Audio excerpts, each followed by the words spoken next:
சுகப்பிரசவம் ஆனனா டேட் கரெக்டாக தெரிஞ்சிருக்கணுங்க. அது எப்படின்னா ஃபர்ஸ்ட் 3 monthsலேயே. ரொம்ப சிலருக்கு தான் அந்த 3 monthsக்கு அப்புறம் தான் அவங்க குழந்தை உண்டா இருக்காங்கன்னே தெரியும். ஸோ அவங்களுக்கு தான் கொஞ்சம் கன்ஃபியூஷன். ரெகுலர் பீரியட்ஸா எல்எம்பி அதாவது லாஸ்ட் பீரியட் அந்த டேட் முதல் நாள்ல இருந்து 7 கூட்டிட்டு வருஷத்துல 3 மைனஸ் பண்ணீங்கன்னா EDD கரெக்டாக வரும்.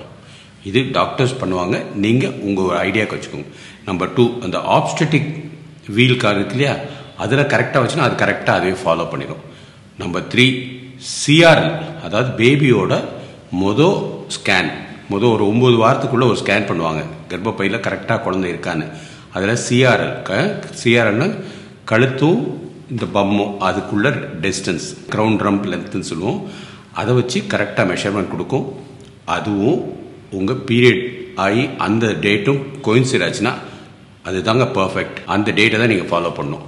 இல்லை உங்கள் எக்கு கொஞ்சம் லேட்டாக ரிலீஸ் ஆகிருக்கு, ஆனால் சிஆர்எல் ஒரு வித்தியாசமாக காமிச்சிருங்க. 7 நாளைக்கு மேலே காமிக்குதுன்னா அந்த சிஆர்எல் ஃபர்ஸ்ட் ஸ்கேன் வச்சு அந்த டேட்டை தான் நீங்கள் ஃபாலோ பண்ணணும்.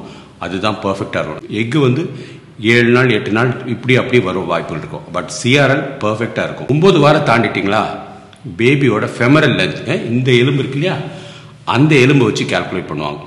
இவ்வளோதாங்க. ஒன்ஸ் நீங்கள் 3 மாதத்தில் இது கால்குலேட் பண்ணிட்டாங்கன்னா இதை மாற்றவே மாற்றாதீங்க. பேபியோட வளர்ச்சி கூடுறதுக்கு கம்மியாக இருக்குது அப்படின்னு சொல்லி ஸ்கேனில் மாற்றுவாங்க. But that is only date which will be calculated in the first 3 months. இதை ஃபாலோ பண்ணுங்க. உங்களுக்கு எல்லா ஸ்ட்ரெஸ்ஸும் ரிலீவ் ஆகிட்டு பேபி கரெக்டாக எப்போ பிறக்கும்னு உங்களுக்கு கிளியராக தெரியும். நெக்ஸ்ட் வீடியோ ஃபாலோ பண்ணுங்க.